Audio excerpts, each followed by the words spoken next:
Xüsusi vurgulamaq istərdim bizim son illər tətbiq etdiyimiz, əvvəlki illərdə pilot qaydada bir neçə məktəbdə tətbiq edilən şagird davranış qaydaları ilə bağlıdır.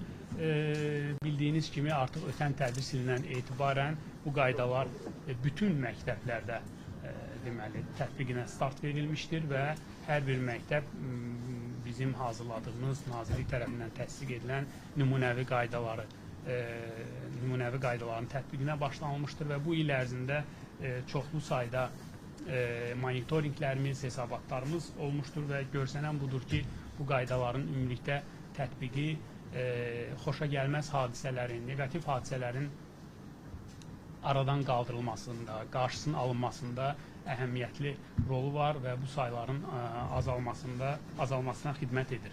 Ümumilikdə məktəb daxili proseslərdə son günlərdə baş verən hadisələrlə bağlı da bəzi məsələləri qeyd etmək istərdim.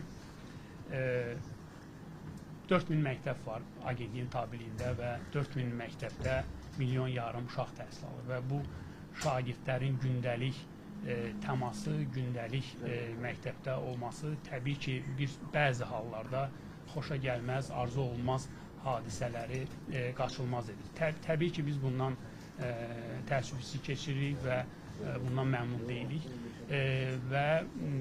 Amma xüsusi qeyd etmək istəyərdim ki, bu hadisələrin eyni zamanda bəlkə də yüzlərlə, bəzi hallarda, bəzi müddətlərdə, tarixlərdə minlərlə olan belə hadisələrin qarşısı da pedaqoji heyət, müəllim heyəti tərəfindən qarşısı alınır. Və fürsətdən istifadə edib bu istiqamətdə əməyi keçən bütün müəllimlərimizə, məktəb heyətinə də təşəkkürümü bildirirəm.